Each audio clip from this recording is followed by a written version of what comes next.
Tamil TV drama வியூஸுக்கு hi. டிராமாவோட ஓப்பனிங்லேயே வந்து ஒரு தரமான சம்பவத்த தான் பார்த்துட்டு இருக்கோம். ஹீரோ, ஹீரோயினி பயங்கரமா ரொமான்ஸ் பண்ணிக்கிட்டு இருக்காங்க. ஹீரோ வந்து ரிலாக்ஸ் ஆருன்னு சொல்லிட்டு ஹீரோயினி கூட பயங்கரமா ரொமான்ஸ் பண்ணிக்கிட்டு இருக்கான். இப்படி இந்த ரொமான்ஸ் சீன் போகையில திடீர்னு பார்த்தா ஹீரோயினி தூங்கிக்கிட்டு இருக்கா ஹாஸ்பிட்டல்ல. டாக்டர் வந்து திட்டிட்டு இருக்காங்க. "என்ன தூங்கிக்கிட்டு இருக்கா? நான் பேசுறது கேட்குதா?" அப்படின்னு கேட்டோன்னே ஹீரோயினி சொல்றா, "இல்ல மேடம், சாரி, ரொம்ப டயர்டா இருந்துச்சு தூங்கிட்டேன்" அப்படின்னு சொல்ல, டாக்டர் சொல்றாங்க, "சீக்கிரமா கால தள்ளி வச்சு இன்னரெல்லாம் கழட்டிட்டு படு. உனக்கு செக் பண்ணணும்" அப்படின்னு சொன்னோனே, ஹீரோயினியும் சரின்னு சொல்றா. இப்ப ஹீரோயினிக்கு ரொம்ப பெயினா இருக்குதுன்னு கத்திட்டு இருக்கா. டாக்டர் வந்து திட்டுறாங்க. "யாரோ ஒருத்தன் கூட இருக்கையில உனக்கு பெயினா இல்லையா? இப்ப எதுக்கு கத்திக்கிட்டு இருக்க?" அப்படின்னு சொல்லி பயங்கரமா திட்ட, ஹீரோயினியும் வேற வழி இல்லாம எல்லாத்தையும் பொறுத்துட்டு இருக்கா. இப்ப டாக்டர் வந்து பில்ல எடுத்து தூக்கி போட்டுட்டு, "இனிமே இந்த பக்கமே வந்துராத" அப்படின்னு சொல்லி திட்டி அனுப்புறாங்க. ஹீரோயினி இப்ப சோகமாவே வெளியில நடந்து வந்துட்டு இருக்கா. அப்பவும் அவளுக்கு ஹீரோ கூட இருந்த நினைப்பு தான் ஞாபகம் வந்துட்டு இருக்கு. இனிமே இவன பத்தி நம்ம யோசிக்க கூடாதுன்னு சொல்லிட்டு நடந்து வந்துட்டு இருக்கையிலேயே ஹீரோ அந்த ஹாஸ்பிட்டலுக்கு வரான். ஹீரோயினி வந்து ஹீரோவ பார்க்கல. பட் ஆனா ஹீரோ பார்த்துடுறான். திடீர்னு இப்ப ஹீரோ ஒரு ஃபிளாஷ்பேக் யோசிச்சு பார்க்குறான். ஹீரோயினி வந்து ஒரு கிளப்ல சர்வெண்டா வேலை பார்த்துட்டு இருப்பா. அவ மனசுல என்ன நினைச்சிட்டு இருப்பானா, அனாதை குழந்தைங்களுக்கு ஹெல்ப் பண்ணணும். அந்த இடத்த எப்படியாவது வாங்கணும் அப்படிங்கிற திங்கிங்லயே இருப்பா. இப்ப மேனேஜர் வந்து, "இந்த ரூமுக்கு போ. இதுதான் விஐபி ரூம்" அப்படின்னு சொல்லி ஹீரோயினிய அனுப்ப, ஹீரோயினியும் அங்க போவா. அங்க போய் பார்த்தா, ஹீரோ வந்து ரொம்ப ஹாட்டா ஒரு மாதிரி உட்காந்துருப்பான். ஹீரோயினி கேட்பா, "சார், நீங்க ஓகேவா? எதுவும் பிரச்சனை இல்லையே சார்?" அப்படின்னு. அவன் என்ன பண்ணுவான்னா, ஹீரோயினிய புடிச்சு வச்சுக்கிட்டு, "ப்ளீஸ் எனக்கு ஹெல்ப் பண்ணுன்னு" சொல்லி டேபிள்லலாம் போட்டு ரொமான்ஸ் பண்ண ஸ்டார்ட் பண்ணிருவான். ஹீரோயினி வந்து யோசிச்சு பாப்பா, இவன் என்ன வேணாலும் தர்றேன்னு சொல்றான்னு சொல்லிட்டு, எனக்கு ₹8,00,000 வேணும்னு கேட்க, ஹீரோவும் நான் தர்றேன்னு சொல்லிட்டு அவ கூட ரொமான்ஸ் பண்ணி கிஸ் பண்ண ஸ்டார்ட் பண்ணிருவான். இவங்களுக்குள்ள பயங்கரமான ரொமான்ஸ் எல்லாம் முடிஞ்சதுக்கப்புறம், ஹீரோ வந்து ஹீரோயினி கிட்ட ஒரு கார்ட குடுத்து, "என்னோட அசிஸ்டன்ட்டுக்கு கால் பண்ணி உனக்கு தேவையான பணத்த வாங்கிக்கன்னு" சொல்லிட்டு அங்கருந்து கிளம்பிடுவான். ஹீரோயினியும் தேங்க்ஸ் சொல்லுவா. இந்த ஃப்ளாஷ்பேக்க நெனச்சு பார்த்துட்டு ஹீரோ வந்து அசிஸ்டன்ட் கிட்ட கேட்பான். "அந்த பொண்ணுக்கு பணம் அனுப்ப சொன்னனே அனுப்பிட்டியான்னு?" கேட்டோனே, அவனும் "இப்பதான் சார் அனுப்புனேன்" அப்படின்ற மாதிரி சொல்ல, ஹீரோயினிக்கு ஒரு வழியா பணம் வந்துருச்சுன்னு எஸ்எம்எஸ் வரும். அத பார்த்தோனே ஹீரோயினி ரொம்பவே ஹாப்பி ஆயி, அனாதை குழந்தைங்கள உடனே போய் காப்பாத்தணும்னு சொல்லிட்டு வேகமா அங்க போறா. இந்த பக்கம் பார்த்தா, அனாதை குழந்தைங்க இருக்கிற இடத்த இடிக்கிறதுக்கு அந்த ஓனர் வந்து ஜேசிபி எல்லாம் வச்சுக்கிட்டு ஆளுங்கள கூட்டிட்டு வந்து ரெடி பண்ணிக்கிட்டு இருக்கான். மதரும் குழந்தைங்களும் சேர்ந்து அழுதுட்டு இருக்காங்க. "ப்ளீஸ் விட்டுருங்க. என்னோட பொண்ணு சீக்கிரமா வந்துருவா. அவளும் ஒரு அனாதை பொண்ணு தான். ப்ளீஸ் விட்டுருங்க" அப்படின்னு கெஞ்சிட்டு இருப்பாங்க. ஹீரோயினி கரெக்டான டைமுக்கு வந்து பணத்த வந்து அந்த ஓனர் கிட்ட குடுத்து, "இனிமே இங்க யாருமே வரக்கூடாது. இது எங்களோட இடம்" அப்படின்னு சொல்லிடுவா. அந்த ஓனரும் ஆளுங்கள கூப்பிட்டுட்டு அங்கருந்து கிளம்பிடுவான். ஹீரோயினியும் அந்த அனாதை குழந்தைங்களும் ரொம்பவே சந்தோஷமாயிடுவாங்க. ஹாப்பியா விளையாடிட்டு இருப்பாங்களா, அந்த டைம்ல தான் ஹீரோ வந்து அந்த பக்கமா வருவான். அவன் ஒரு லேண்ட பார்க்கறதுக்காக வருவான். ஹீரோயினிய பார்த்த உடனே ஷாக் ஆயிட்டு ஹீரோயினியோட அழக ரசிக்க ஆரம்பிச்சுருவான். அப்ப அந்த இடத்தோட பழைய ஓனர் சொல்லுவான், "இந்த பொண்ணு ரொம்ப நல்ல பொண்ணு சார். இந்த அனாதை குழந்தைங்களுக்காகவே வாழ்ந்துட்டு இருக்கா. இந்த இடத்த வாங்குறதுக்காக ₹8,00,000 3 நாள்லயே ரெடி பண்ணி குடுத்துருக்கா சார். கஷ்டப்பட்டு இந்த இடத்த வாங்கியிருக்கா" அப்படின்னு சொன்னோனே, ஹீரோ வந்து யோசிப்பான். "ஓ! இதுக்காக தான் இவ நம்மகிட்ட பணம் கேட்டாளா? ரொம்ப நல்ல பொண்ணு" அப்படின்ற மாரி அவனுக்கு திங்கிங் வந்துரும். "அவள கூப்பிடவா?" அப்படின்னு அந்த ஓனர் கேட்டவுடனே ஹீரோ வேணான்னு சொல்லிட்டு அவன் வேலைய பார்க்க போயிருவான். இவங்க இப்படி ஹாப்பியா இருக்கிறப்ப தான் ஹீரோயினிக்கு வந்து ஒரு கால் வருது. ஹீரோயினிய வந்து ஒரு ஜுவல் கம்பெனில வந்து டிசைனரா கான்ட்ராக்ட்ல ஜாயின் பண்ண சொல்லியிருக்காங்க. இந்த விஷயத்த கேட்டவுடனே அவ ரொம்பவே ஹாப்பி ஆயிடுறா. மதர் கிட்ட சொல்லி, "எனக்கு ஒரு நல்ல வேலை கிடைச்சிருக்கு. இனிமே நம்ம லைஃப் நல்லா இருக்கும்" அப்படின்ற மாதிரி சொல்லிட்டு இருக்கா.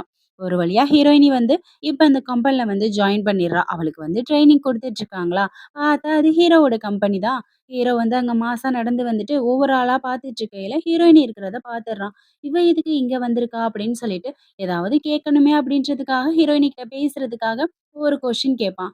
எல்லாரும் திரு திருன்னு முழிச்சிட்டு இருக்கையில ஹீரோயினி வந்து செம மாஸா ஆன்சர் பண்ணுவா.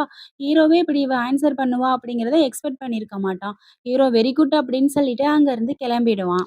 ஃபர்ஸ்ட் டே ஆஃபீஸ் ஒர்க் முடியறதுக்குள்ளேயே ஹீரோயினிக்கு வந்து ஸ்டமக் பெயின் வந்துரும். "என்னோட பீரியட்ஸ் வேற இன்னும் வரல. ஏதாவது ப்ராப்ளம் இருக்குமா? சரி, ஓகே, நம்ம வந்து உடனே ஹாஸ்பிட்டல்ல போய் பார்க்கலான்னு" சொல்லிட்டு ஹீரோயினி ஹாஸ்பிட்டலுக்கு போவா. அங்க போய் பார்த்தா ஹீரோயினி பிரெக்னன்ட்டா இருக்கதா சொல்லியிருப்பாங்க. அவளுக்கு என்ன பண்றதுன்னு தெரியாம முழிச்சிட்டு இருக்கையில டாக்டர் வந்து இந்த குழந்தைக்கு அப்பா யாருன்னு கேட்க, ஹீரோயினி அப்பா இல்லன்னு சொன்னோனே, டாக்டர் வந்து "நீ அபார்ஷன் பண்ணிக்கிறியான்னு?" கேட்டோனே அவளும் சரின்னு சொல்லிடுவா. ரொம்ப ஃபீலிங்கோட இப்ப ஹீரோயினி வந்து அந்த ரூம விட்டு வெளியில நடந்து போயிட்டுருப்பா.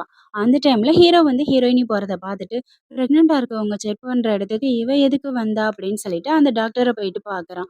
டாக்டர் கிட்ட "இந்த பொண்ணு எதுக்காக வந்துச்சு?" அப்படின்னு சொல்லி ஹீரோ கேட்க, டாக்டர் கேட்குறாங்க, "நீங்க அந்த பொண்ணுக்கு என்ன வேணும்னா?" "அவ என்னோட ஃபியான்சி தான், சொல்லுங்க" அப்படின்னு சொன்னோனே, "அந்த பொண்ணு பிரெக்னன்ட்டா இருக்காங்க சார்" அப்படின்னு சொல்லிட்டு, அபார்ஷன் பண்றதுக்கும் ரெடி பண்ணியிருக்காங்கன்னு சொன்னோனே, ஹீரோ வந்து ஷாக் ஆயிடுறான். வேகமா ஹீரோயினிய தேடி வெளியில வர்றான். பட் ஆனா அவ எங்கேயோ போயிர்றா. இந்த பக்கம் ஹீரோயினி வந்து கம்மியான அமௌண்ட்ல வந்து ஏதோ அபார்ஷன் பண்றாங்கன்னு சொல்லிட்டு ஒரு கார்டு கீழ கிடக்கும். அந்த கார்ட பார்த்துட்டு அங்க போய் அபார்ஷன் பண்ணிக்கலான்னு சொல்லிட்டு கிளம்பி போயிர்றா. அங்க போய் பார்த்தா, டாக்டர்ஸ பார்க்கறதுக்கே கொஞ்சம் பயமா இருக்கு. ஹீரோயினி வந்து பெட்ல படுத்திருக்கையில அந்த டாக்டர் சொல்றான், "200 தான் வாங்கியிருக்கோம். உன் உயிருக்கு ஏதாவது ஆபத்துன்னா நாங்க பொறுப்பில்ல" அப்படின்னு சொன்னோனே, ஹீரோயினியும் ஃபர்ஸ்ட்டு சரின்னு சொல்லிர்றா. பட் அந்த டாக்டரோட ஃபேஸ், நர்ஸோட ஃபேஸ் எல்லாம் பார்க்கறதுக்கு கொஞ்சம் நல்லா இல்லாம பேய்ங்க மாதிரி இருக்கிறதுனால, "எனக்கு இந்த அபார்ஷன் வேணாம்" அப்படின்னு சொன்னா கூட, அவைங்க வந்து கேட்காம, "இல்ல, இல்ல ரொம்ப லேட் ஆயிடுச்சு. நாங்க பண்ணியே ஆகணும்" அப்படின்னு சொல்லிடுவாங்க. ஹீரோயினி கிடந்து இப்ப கத்திட்டு கிடக்கையில, ஹீரோ தான் கரெக்ட்டா அந்த டைமுக்கு வந்து அங்க இருக்க டாக்டர்ஸ் எல்லாத்தையும் அடிச்சு போட்டுட்டு ஹீரோயினிய காப்பாத்துறான். அவனோட கோட்ட கழட்டி ஹீரோயினிக்கு போத்தி விட்டு ஹக் பண்ணிக்கிட்டு வாடி இங்க இருந்து போகலான்னு சொல்லிட்டு ஹீரோயினிய தூக்கிக்கிட்டு நடந்து போக ஹீரோயினி சொல்றா, என்னோட உள்ளாடையெல்லாம் அந்த ரூம்ல இருக்கு அப்படின்னு. ஹீரோ சிரிச்சுக்கிட்டே அமைதியா எதுவும் பேசாம மௌனமா வந்துடுறான். வீட்டுக்கு வந்த உடனே வேலைக்கார பெண்ணுகிட்ட சொல்லி ஒரு இன்னரை வாங்கிட்டு வந்து கொடுக்கறான். ஹீரோயினி கிட்ட இத மாத்திக்கோன்னு சொல்லி அதே ரூம்லயே அவனும் திரும்பி நிக்கிறான். ஹீரோயினி ஷாக் ஆயிடுறா. இவர் என்ன போகாம இங்கேயே நின்னுட்டு நம்மள மாத்த சொல்றாரே அப்படின்னு சொல்லிட்டு, மெதுவா அவளோட இன்னர வந்து போட்டுக்கிறா. அப்படி அவ இன்னர் போடுறப்ப, காலு வந்து ஹீரோ மேல லைட்டா படுது. பட் ஆனா ஹீரோவுக்கு ஒரு மாதிரி ஆயிடுது. கண்ட்ரோல் பண்ணிக்கிட்டு அமைதியா நின்னுட்டு இருக்கான். ஹீரோயினி இப்ப அவளோட வேலைய முடிச்ச உடனே, ஹீரோ வந்து ஹீரோயினி பக்கத்துல உட்காந்துட்டு, "இந்த குழந்தைய நம்ம வச்சுக்கலாம். நான் உன்ன கல்யாணம் பண்ணிக்கிறேன்" அப்படின்னு சொன்ன உடனே, ஹீரோயினி சொல்லுவா, "இது வந்து ஒரு ஆக்சிடென்ட்டா நடந்தது. நீங்க எப்படி பொறுப்பாக முடியும்னு" கேட்க, ஹீரோ வந்து எப்படியோ சமாதானப்படுத்தி ஒரு வழியா ஹீரோயினிய மேரேஜுக்கு ஒத்துக்க வைக்கிறான். ஹீரோயினிய இப்ப அவங்களோட கிராண்ட்மாவ பார்க்கறதுக்கு கூட்டிட்டு போக, கிராண்ட்மாவுக்கு ரொம்ப ஹாப்பி ஆயி அவளுக்கு நெறைய கிஃப்ட் எல்லாம் வாங்கி வச்சிருக்காங்க. அன்னைக்கு நைட்டு ஹீரோவும், ஹீரோயினியும் கிராண்ட்மாவோட வீட்லயே ஸ்டே பண்ணிடுறாங்க. 2 பேரும் ஒரே ரூம்ல ஸ்டே பண்ணியிருந்தா கூட, ஹீரோயினிக்கு சுத்தமா தூக்கம் வராம அங்கிட்டும் இங்கிட்டுமா பெரண்டு பெரண்டு படுத்துட்டு இருக்கான். ஹீரோ வந்து இப்ப ஹீரோயினிய ஹக் பண்ணிட்டு, "உனக்கு என்னதான் ஆச்சு?" அப்படின்னு சொல்லி கேட்கையில, ஹீரோயினி சொல்றா, "எனக்கு எப்போதுமே மதர் வந்து கதை சொல்லுவாங்க. அப்பதான் நான் தூங்குவேன். எனக்கு தூக்கமே வரல" அப்படின்னு இவ சொல்ல, ஹீரோ இப்ப ஃபோன்ல ஸ்டோரீஸ் எல்லாம் எடுத்து படிக்க ஆரம்பிச்சிடுறான். ஹீரோயினி ரொம்பவே ஹாப்பி ஆயி தூங்க ஆரம்பிச்சிடுறா.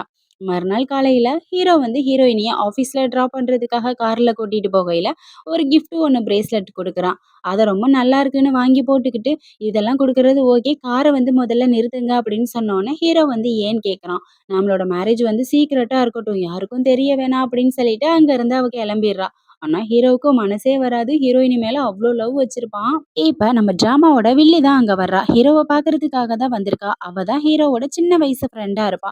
ஹீரோ அவள வெல்கம் பண்ணி, "ஏய் எப்ப நீ ஃபாரின்ல இருந்து வந்த?" அப்படின்னு சொல்லிட்டு அந்த கம்பெனிலயே அவளுக்கு ஒரு போஸ்டிங்கையும் போட்டு குடுத்திருப்பான். வெள்ளி ஆஃபீஸ்க்கு வந்த உடனேயே அவளோட வேலைய பார்க்க ஆரம்பிச்சுருவா. ஹீரோயினிய தனியா கூப்ட்டு, "என் ஆளு கூட ரொம்ப க்ளோஸா பழகுற வேலையெல்லாம் வச்சுக்கிட்டேன்னா உனக்கு மரியாதையே இல்ல. உன்ன ஆள் அடையாளமே இல்லாம பண்ணிருவேன்னு" சொல்லி பிளாக்மெயில் பண்ணி ரொம்ப கொடுமைப்படுத்தி அனுப்பி வச்சிருப்பா. ஹீரோயினிக்கு என்ன பண்றதுன்னு தெரியாம முழிச்சுக்கிட்டு இருப்பா. சரி ஹீரோயினிய தான் மிரட்டிட்டா. இனிமே வில்லி எதுவும் பண்ண மாட்டான்னு பார்த்தா, ஹீரோயினியோட எக்ஸ் பாய் ஃப்ரெண்ட இதே கம்பெனில ஜாயின் பண்ண வச்சு மறுபடியும் 2 பேரையும் கோர்த்து விடலான்னு சொல்லி பிளான் பண்ணியிருப்பா. அவன் வந்து ஹீரோயினி கிட்ட ரொம்ப க்ளோஸா இருக்கிறத பார்த்த உடனே ஹீரோவுக்கு செம காண்டாயி போயிடும். இவன முதல்ல இந்த கம்பெனிய விட்டு தூக்கணும் அப்படின்ற மாதிரி ஹீரோ பிளான் பண்ணிக்கிட்டு இருப்பான். ஹீரோயினி வந்து என்ன நினைச்சிட்டு இருப்பான்னா, ஹீரோ நம்மள பத்தி தப்பா நினைச்சிருப்பானோ, இவருக்கு நம்ம எப்படியாவது நம்மள பத்தி எக்ஸ்பிளைன் பண்ணணும்னு சொல்லிட்டு ஹீரோவோட ரூமுக்கு தான் போவா. அங்க போயிட்டு, "நான் எந்த ஒரு தப்பும் பண்ணல. உங்களுக்கு நான் எல்லாத்தையும் எக்ஸ்பிளைன் பண்றேன்" அப்படின்னு சொன்னோனே, ஹீரோ வந்து ஹீரோயினிய தூக்கி மடியில உட்கார வச்சுக்குவான். "சொல்லு, உனக்கும் அவனுக்கும் என்ன ரிலேஷன்ஷிப்?" அப்படின்னு சொல்லி கேட்டவுனே, இவ சொல்லுவா, "3 வருஷத்துக்கு முன்னாடியே பிரேக்கப் ஆயிடுச்சு. இப்ப அவனுக்கும் எனக்கும் எந்த ஒரு சம்மந்தமும் இல்லங்க. நம்புங்க" அப்படின்னு சொன்னோனே, ஹீரோவுக்கு ஒரு மாதிரி ஆயிடும். ஹீரோயினிய வந்து கிஸ் பண்ண ஆரம்பிச்சுருவான். கிஸ் பண்ணதோட விட்டா பரவாயில்லையே, டேபிள்ல தூக்கி போட்டு பயங்கரமான ரொமான்டிக் சீனா போக ஆரம்பிச்சுரும். ஹீரோயினி ப்ளீஸுங்க இதெல்லாம் வேண்டாம் வேண்டான்னு சொன்னா கூட ஹீரோ கேட்கவே மாட்டான்.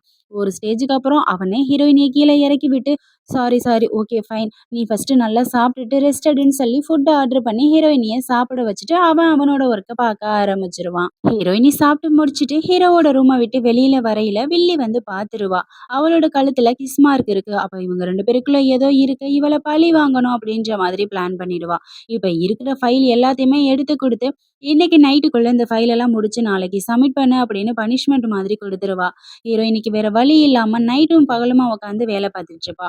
ரொம்ப ஓவர் நைட் ஆயிடுச்சுன்னு சொல்லிட்டு ஹீரோ அங்கருந்து வந்து கேட்பான். "என்னாச்சு? ஏன் இப்படி ஒர்க் பண்ணிட்டு இருக்க?" அப்படின்னு ஒரு ரொமான்டிக்கா கேட்க, ஹீரோயினி சொல்லுவா, "என்னோட டைரக்டர் தான் இவ்ளோ வேலை குடுத்துட்டாங்க" அப்படின்னு. "Okay fine. வீட்டுக்கு வா எல்லாத்தையும் பார்த்துக்கலாம்" அப்படின்னு சொல்லிட்டு ஹீரோயினிய கார்ல கூட்டிட்டு போவான். கார்ல போயிட்டு இருக்கையிலேயே ஹீரோயினி பயங்கரமா வேலை பார்த்துட்டு ஒர்க் பண்ணிக்கிட்டு இருப்பாளா, அந்த டயர்டுலயே அப்படியே படுத்து தூங்கிடுவா. ஹீரோ வந்து ஹீரோயினிய தோள்ல சாய்ச்சு வச்சுக்கிட்டு அப்படியே ரொமான்டிக்கா ஃபீல் பண்ணிக்கிட்டு இருப்பான். மறுநாள் காலையில ஆஃபீஸ்ல ஒரு பெரிய மீட்டிங் இருக்கும். கிளைண்ட்ஸுக்காக எல்லாரும் பரபரப்பா ஜுவல்லரி டிசைன் தான் ரெடி பண்ணிக்கிட்டு இருப்பாங்க. ஹீரோயினி வந்து ரொம்ப ஆசையா வில்லி கிட்ட வந்து கொடுப்பா. நான் ஒரு டிசைன் பண்ணியிருக்கேன், இதை பாருங்க, ரொம்ப கல்ச்சரா இருக்கும்னு சொன்னோன்னா அவ ரொம்ப நல்லவ மாதிரி வாங்கி உன்னோடதெல்லாம் எனக்கு ஆகாதுன்னு சொல்லி அப்படியே தூக்கி போட்டுருவா. ஹீரோயினிக்கு ரொம்பவே கஷ்டமா போயிடும். வில்லி சொல்லுவா, உன் திறமையெல்லாம் என்கிட்ட பழிக்காது, வேற யார வேணா நீ ஏமாத்திக்கோ அப்படின்னு சொன்னோன்னே ஹீரோயினி வந்து திட்டுவா. பர்சனலா இருக்க வயலன்ஸ் எல்லாத்தையும் ஆஃபீஸ்ல வச்சுக்க கூடாது. இது ரொம்ப முக்கியமான டிராயிங்ன்னு சொன்னா கூட வில்லி வந்து கேட்கவே மாட்டான். இப்ப ஹீரோ வந்து கிளையண்ட் மீட்டிங்ல இருக்கையில வில்லி என்ன பண்ணுவா, அவ டிசைன் பண்ண யூரோப் டிசைனை எடுத்துட்டு போயிட்டு கொடுத்துருவா. ஹீரோவுக்கு செம காண்டாகி போயிடும். கஸ்டமர் இருக்காங்கன்னு கூட பார்க்காம வில்லிய பயங்கரமா புடிச்சு திட்டி விட்டுருவான். இந்த பக்கம் ஹீரோயினி 5 மணி ஆக போகுது, எப்படியாவது இந்த டாக்குமெண்ட் எடுத்துட்டு போய் ஹீரோ கிட்ட கொடுத்துறணும்னு ரொம்பவே ட்ரை பண்ணி லிஃப்ட் கிட்ட நின்னுட்டு இருப்பா. வில்லி வந்து ஹீரோ திட்டினதை நினைச்சுக்கிட்டு ரொம்ப கோவமா லிஃப்ட்ல வந்துட்டு இருப்பா.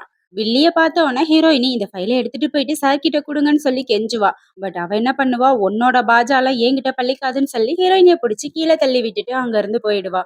இப்ப ஹீரோயினி முடியாம எந்திரிச்சிட்டு இருக்கையில ஹீரோயினியோட எக்ஸ் வில்லன் இருக்கான் இல்லையா, அவன் நல்லவன் மாதிரி அங்கேருந்து ஹீரோயினிய வந்து தூக்கிட்டு வெளியில கூட்டிட்டு வந்து, நான் உன்னை ரொம்ப லைக் பண்றேன், ப்ளீஸ் உனக்கு ஒண்ணுனா என்னால தாங்கவே முடியாது அப்படின்னு நடிச்சிட்டு இருப்பான். ஹீரோயினி வந்து திட்டுவா, உன் வேலை எதுவோ அதை மட்டும் பாரு, மரியாதையா நடந்துக்கோ என்கிட்ட அப்படின்னு சொல்லிட்டு மறுபடியும் ஆபீஸ்க்குள்ள வருவா. ஹீரோயினி இப்ப என்ன நினைச்சிட்டு வருவானா, நல்ல வேளை நம்ம ஹஸ்பண்ட் வந்து இதை பார்க்கல, பார்த்திருந்தா பெரிய பிரச்சனையா இருக்கும், இனிமே இவன் கூட உஷாரா இருக்கணும்னு நினைச்சிட்டு இருக்கேலே லிஃப்ட் வந்து ஓபன் ஆகும். பார்த்தா ஹீரோ நின்னுட்டு இருப்பான். ஹீரோயினி ஷாக்காக ஹீரோ பிடிச்சி ஹீரோயினிய உள்ள இழுத்துருவான். ஹீரோயினிய திட்டலான்னு போறப்ப கையில அடிபட்டதை பாத்துருவான். அச்சச்சோ உனக்கு என்னாச்சுடி அப்படின்னு சொல்லிட்டு இப்ப கூட்டிட்டு போயிட்டு மருந்து போட ஆரம்பிச்சிருவான். ஹீரோ மருந்து போட்டு விட ஹீரோயினி ஹீரோவையே ரசிச்சுக்கிட்டு இருப்பா. நல்ல வேளை காயம் பட்டதுனால அவன் என்கிட்ட பேசினதை இவர் மறந்துட்டாரு அப்படின்னு மனசுக்குள்ளேயே சந்தோஷப்பட்டுக்குவா. ஒரு வழியா ஹீரோயினை டிசைன் பண்ண டிராயிங்கை வந்து ஹீரோ கிட்ட காமிச்சிருவா. ஹீரோ அதை பார்த்துட்டு ரொம்பவே நல்லா இருக்கு, நாளைக்கு மீட்டிங்ல இதை நீ கஸ்டமருக்கு எக்ஸ்பிளைன் பண்ண அப்படின்னு சொல்லிடுவான். ஹீரோயினி ரொம்ப சந்தோஷப்பட்டு ரொம்பவே வந்து ட்ரைனிங் எடுத்துட்டு இருப்பா. எப்படியாவது நல்லா எக்ஸ்பிளைன் பண்ணணும்னு ப்ரிப்பேர் பண்ணிட்டு இருப்பா. மறுநாள் காலையில ஹீரோயினி ஆசைப்பட்ட மாதிரியே அவளுக்கு பிடிச்ச மாதிரி சூப்பரா எக்ஸ்பிளைன் பண்ணிடுவா. கஸ்டமர்ஸ் எல்லாரும் ஆச்சரியமா பார்த்துட்டு இருக்கையில ஹீரோயினி வந்து யோசிப்பா, நம்ம எக்ஸ்பிளைன் பண்ணி முடிச்சிட்டோம், யாருமே கிளாப் பண்ணலையே, ஒருவேளை நல்லா இல்லையோ அப்படின்னு யோசிச்சுட்டு இருக்கையில எல்லாரும் மெய் மறந்து இருக்கையில ஹீரோ தான் ஃபர்ஸ்ட் கை தட்டுவான். மறுபடியும் எல்லாரும் கை தட்ட ஆரம்பிச்சிருவாங்க. ஹீரோயினிக்கு இப்ப ரொம்பவே ஹாப்பி ஆயிடும். கஸ்டமர்ஸ் எல்லாம் சொல்லுவாங்க, இந்த டிராயிங் கண்டிப்பா நேஷனல் அவார்டு வின் பண்ணும், இந்த ஜுவல்லரி டிசைன் கான்ட்ராக்டை நீங்க எங்களுக்கு தான் கொடுக்கணும்னு மாத்தி மாத்தி பேசிக்குவாங்க. இப்ப ஹீரோவும் ஹீரோயினியும் இந்த ப்ராஜெக்ட் சக்சஸ் ஆனதை நினைச்சு ரொம்பவே ஹாப்பியா ஃபீல் பண்ணிக்கிட்டு இருப்பாங்க. வீட்ல வந்து டிவியில பார்த்தா ஹீரோயினியோட ஜுவல்லரி டிசைனுக்கு நேஷனல் அவார்டு கிடைக்க போகுதுன்னு சொல்லிட்டு டிவிலேயே டெலிகாஸ்ட் பண்ணுவாங்க. ஹீரோவும் ஹீரோயினியும் இதை வீட்ல உட்காந்து பார்த்துட்டு ரொம்பவே ஹாப்பியா ஃபீல் பண்ணிக்கிட்டு இருப்பாங்க. இந்த ஹாப்பியான மூமெண்ட்ல ஒரு ரொமான்ஸ் நடக்காம இருந்தா நல்லா இருக்குமா? ஹீரோ வந்து ஹீரோயினியை கிஸ் பண்ணி ரொமான்ஸ் பண்ண ஸ்டார்ட் பண்ணிடுவான். இப்ப அப்படியே சீன் கட் பண்ணா ஹீரோவும் ஹீரோயினியும் கிராண்ட்மாவோட வீட்ல உட்காந்து சாப்பிட்டுட்டு இருப்பாங்க. கிராண்ட்மாவை பாக்குறதுக்காக வந்திருப்பாங்க. கிராண்ட்மா கேட்பாங்க, 3 மாசம் ஆயிடுச்சே, நீங்க மெடிக்கல் செக்கப் போகலையா அப்படின்னு கேட்டோன்னே ஹீரோ சொல்லுவான், பிஸியில மறந்துட்டோம் கிராணி அப்படின்னு. அதுக்கு கிராண்ட்மா சொல்லுவாங்க, மரியாதையா உடனே ஹாஸ்பிட்டலுக்கு போயிட்டு வாங்க அப்படின்னு. இப்ப ஹீரோவும் ஹீரோயினியும் டாக்டரை பாக்குறதுக்கு தான் வந்திருப்பாங்க. அங்க வந்து பார்த்தா டாக்டர் சொல்லுவாங்க, குழந்தைங்க ரொம்ப அழகாவே இருக்காங்க, இங்க பாருங்க ரிப்போர்ட்ட அப்படின்னு சொன்னோன்னே ஹீரோ ஹீரோயினிக்கு 2 பேருக்குமே ரொம்பவே ஹாப்பி ஆயிடும். இந்த ஹாப்பியோட வெளியில வந்து ஹீரோவும் ஹீரோயினியும் ஹக் பண்ணிட்டு நின்னுட்டு இருக்கையில வில்லன் வந்து பாத்துருவான். ஓ நீ பிரெக்னெண்டா இருக்கியா, இவனோட குழந்தைய தான் சுமந்துட்டு இருக்கியா, இவன்லாம் உன்னை கல்யாணம் பண்ணிக்க மாட்டானே, இவன் எவ்வளவு பெரிய ஆளு அப்படின்னு சொல்லி ரொம்ப கேவலமா பேசுவான் ஹீரோயினிய பத்தி. நீ அனாதை பொண்ணு தானே, உன்னையெல்லாம் எவன் கல்யாணம் பண்ணிக்குவான்னு சொன்ன உடனே ஹீரோவுக்கு பயங்கர கோபம் வந்துடும். அவனுக்கு ஒரு உதைய விட்டு, எவ்வளவு தைரியம் இருந்தா என் ஒய்ஃபை பத்தி தப்பா பேசுவா, ஆமாடா அவ என்னோட ஒய்ஃப் தான், இப்ப என்ன அதுக்கு முடிஞ்சதை பாத்துக்கோன்னு சொல்லிட்டு ஹீரோயினிய அங்க இருந்து கூட்டிட்டு போயிருவான். கார்ல போயிட்டு இருக்கையில ஹீரோயினி கிட்ட ஹீரோ சொல்லுவான், நான் இப்படி சீக்கிரட்டை உடைச்சேன்னு தப்பா நினைச்சுக்காத, என் பொண்டாட்டியோட தன்மானத்தை நான் எங்கேயும் விட்டு கொடுக்க கூடாதுன்னு நினைக்கிறேன் அப்படின்ற மாதிரி இவன் சொல்ல ஹீரோயினியும் ஓகே அப்படின்னு ஹாப்பியா ஃபீல் பண்ணுவா. இப்ப ஹீரோ வந்து பிசினஸ் ட்ரிப் போறதாவும் ஹீரோயினிய பத்திரமா இருக்கணும் அப்படின்ற மாதிரி சொல்லிட்டு போவான். ஹீரோயினி வந்து இப்ப ஆபீஸ்க்கு வருவா. ரெண்டு வந்து சொல்லுவா, ஏன் நீ ஆபீஸ்க்கு போகாதடி, அங்க எல்லாரும் பிரச்சனை பண்ணிட்டு இருக்காங்க அப்படின்னு சொன்னோன்னா ஹீரோயினி அதெல்லாம் ஒண்ணும் இல்லடி, நான் பாத்துக்கிறேன் அப்படின்னு சொல்லிட்டு உள்ள போவா. உள்ள போய் பார்த்தா வில்லி தான் வந்து ஹீரோவோட ஒய்ஃப்னு சொல்லி எல்லாருக்கிட்டையும் கிரியேட் பண்ணி வச்சிருப்பா. ஹீரோயினி சொல்லுவா, நீ அவரோட ஒய்ஃபா இருக்கிறதுக்கு சான்ஸே இல்ல, நான் தான் அவரோட ஒய்ஃப் அப்படின்னு சொன்னோன்னே எல்லாருமே சிரிக்க ஆரம்பிச்சிருவாங்க. ஹீரோயினி இப்ப சொல்லுவா, நீ அவருக்கு ஒய்ஃபா இருந்தா கண்டிப்பா வீட்டோட பாஸ்வேர்டு தெரிஞ்சிருக்கணும்ல, வா வந்து வீட்டை ஓபன் பண்ணுன்னு சொன்னோன்னே வில்லியும் அங்க ஆபீஸ்ல இருந்தவங்க எல்லாரும் ஹீரோயினியோட சேர்ந்துட்டு கிளம்பிருவாங்க. டோர ஓப்பன் பண்ணையில வில்லி மாட்டிக்குவான்னு பார்த்தா, கரெக்ட்டா பாஸ்வேர்ட போட்டு ஓப்பன் பண்ணிருவா. ஹீரோயினிக்கே இது ஷாக்கிங்கா தான் இருக்கும். இப்ப வில்லி என்ன நெனச்சுக்குவான்னா, அப்பாடா நம்ம ஃப்ரெண்டு பாஸ்வேர்ட அவன் மாத்தவே இல்ல அப்படின்ற மாரி திங்க் பண்ணிட்டு, வாங்க இது என் வீடுதான்னு சொல்லி எல்லாரையும் உள்ள கூட்டிட்டு போவா. இப்ப வில்லி சொல்லுவா, "எப்படி இப்ப நம்புறியா?" அப்படின்னு கேட்டோனே, ஹீரோயினி சொல்லுவா, "உங்களோட மேரேஜ் ஃபோட்டோ எங்க?" அப்படின்னு கேட்டோனே, வில்லி திரு திருன்னு முழிக்க, ஹீரோயினி போயிட்டு அவளோட மேரேஜ் ஃபோட்டோவ எடுத்துட்டு வந்து காமிப்பா. இப்ப எல்லாருமே பயங்கரமா ஷாக் ஆயிடுவாங்க. இப்ப ஹீரோயினி தான் அவ ஒய்ஃப் அப்படின்றது எல்லாருக்குமே தெரிஞ்சு போயிடும். இப்ப வில்லி என்ன பண்ணுவா, இதுக்கு மேல இவள விடக்கூடாதுன்னு சொல்லி, ஆபீஸ்ல இருந்த 2 பொண்ணுங்கள்ட்ட, "இவள புடிங்க, அடிக்கணும்னு" சொன்னோனே, அவளுங்க யோசிச்சுட்டு இருப்பாளுங்க. ரூ. 5,00,000 தர்றேன் புடிங்கன்னு சொன்னோனே, அவள போய் புடிச்சிருவாளுங்க. இப்ப எல்லாரும் சேர்ந்து ஹீரோயினிய அடிக்க வரையில ஃப்ரெண்டு வந்து தடுப்பா. ஃப்ரெண்ட புடிச்சு கீழ தள்ளி விட்டுருவாங்க. அவளுக்கு தலையில அடிபட்டு மயக்கம் வந்துரும். ஹீரோயினிய போட்டு அடி அடின்னு அடிச்சு கொடுமைப்படுத்த ஆரம்பிச்சுருவாங்க. இவ இப்படி கொடுமைப்படுத்திட்டு இருக்கையில ஃப்ரெண்டுக்கு லைட்டா மயக்கம் தெளிஞ்சிரும். இப்ப பிஏவுக்கு தான் கால் பண்ணுவா. கால் பண்ணி ஹீரோவுக்கு குடுக்க சொல்லி, "ப்ளீஸ் அவள எப்படியாவது காப்பாத்துங்க. எல்லாரும் சேர்ந்து உங்க வீட்ல தான் அவள கொடுமைப்படுத்திட்டு இருக்காங்கன்னு" ஹீரோ கிட்ட சொன்னோன, ஹீரோ இங்க ஃபாஸ்ட்டா கிளம்புவான். அதுக்குள்ள வில்லி வந்து ஹீரோயினிக்கு கத்திய எடுத்து கன்னத்துல ஒரு மார்க்க போட்டு ரொம்ப கொடுமைப்படுத்துவா. இப்ப ஹீரோயினி சொல்லுவா, "நான் பிரெக்னன்ட்டா இருக்கேன். ப்ளீஸ் என்ன விட்டுடு. நீ பண்ண எதையுமே நான் அவர்கிட்ட சொல்ல மாட்டேன். உனக்கு ஒரு மன்னிப்பு குடுக்குறேன்னு" சொன்னா கூட, வில்லிக்கு இப்ப ரொம்ப கோவம் வந்துரும். "என்னது நீ பிரெக்னன்ட்டா இருக்கியா? இவள மறுபடியும் புடிங்கடி. அடி அடின்னு அடிக்கணும்னு" சொன்னோன, அவளுங்க யோசிப்பாளுங்க. இன்னும் நெறைய பணம் தரேன் புடிங்கன்னு சொன்னோன, அவளுகளும் புடிக்க, இவ இப்ப அவள வயித்துல போட்டு அடிக்க ஆரம்பிச்சுருவா. ஹீரோயினிக்கு ப்ளீடிங் வர ஆரம்பிச்சுரும். எல்லாருமே பயந்துருவாங்க. அபார்ஷன் ஆகப்போகுதுன்னு நெனச்சிட்டு இருக்க டைம்ல தான் ஹீரோ வந்து ஃபாஸ்ட்டா உள்ள வருவான். எல்லாரையும் திட்டி விட்டுட்டு ஹீரோயினிய வேகமா ஹாஸ்பிட்டல்ல கொண்டு போயிட்டு சேர்ப்பான். டாக்டர் வந்து ஹீரோயினி வந்து ரொம்ப அன்கான்ஷியஸா இருக்கிறதாகவும், குழந்தைய காப்பாத்துறது கொஞ்சம் கஷ்டம் தான், ட்ரை பண்ணலாம் அப்படின்ற மாதிரி சொல்லியிருப்பாரு. ஹீரோவுக்கு கோவம் வந்து வில்லிய ஒரு இடத்துல அடைச்சு வச்சிருப்பான். அங்கதான் போவான். எவ்வளவு தைரியம் இருந்தா என் ஒய்ஃபுக்கே நீ மார்க் போட்டிருப்ப. உனக்கும் போடுறேன்டின்னு சொல்லி அவங்க கன்னத்துல ஒரு மார்க்க போட்டு, இனிமே உனக்கும் எனக்கும் உன் குடும்பத்துக்கும் என் குடும்பத்துக்கும் எந்த சம்மந்தமும் இல்ல அப்படின்ற மாதிரி சொல்லிட்டு அங்க இருந்து கிளம்பிடுவான். வில்லி கடந்து கத்திக்கிட்டு இருப்பா. இப்ப ஹீரோ வந்து ஹீரோயினி பக்கத்துல உட்காந்துட்டு சீக்கிரம் எழுந்துருடின்னு சொல்லிட்டு ரொம்பவே ஃபீல் பண்ணிக்கிட்டு இருப்பா. அந்த டைம்ல ஹீரோயினி எந்திரிச்ச உடனே ஹீரோவுக்கு ரொம்ப ஹாப்பி ஆயிடும். ஹீரோயினிய ஹக் பண்ணிட்டு, "நீ இல்லாம போயிருந்தா என் லைஃபே வேஸ்ட் ஆயிருக்கும்" அப்படின்னு ஓன்னு அழுக ஆரம்பிச்சிருவான். ஹீரோயினி இப்ப ஹீரோவுக்கு ஆறுதல் சொல்ற நிலைமைக்கு வந்துரும். 2 பேரும் ஹாப்பியா பேசிக்கிட்டு இருப்பாங்க. இந்த பக்கம் பார்த்தா வில்லன் வந்து வில்லிக்கு ஹெல்ப் பண்ணான்னு சொல்லிட்டு, அவனையும் போலீஸ் வந்து அரெஸ்ட் பண்ணிடுவாங்க. இதுக்கப்புறம் என்ன, ஹீரோவும் ஹீரோயினியும் ரொமான்ஸ் பண்ணிக்கிட்டு ஜாலியா அவங்க லைஃப என்ஜாய் பண்ணிட்டு இருப்பாங்க. இதோட இந்த ட்ராமா முடியுது. இது மாதிரி ஒரு சூப்பரான ட்ராமால மறுபடியும் நான் உங்கள மீட் பண்றேன். Thank you.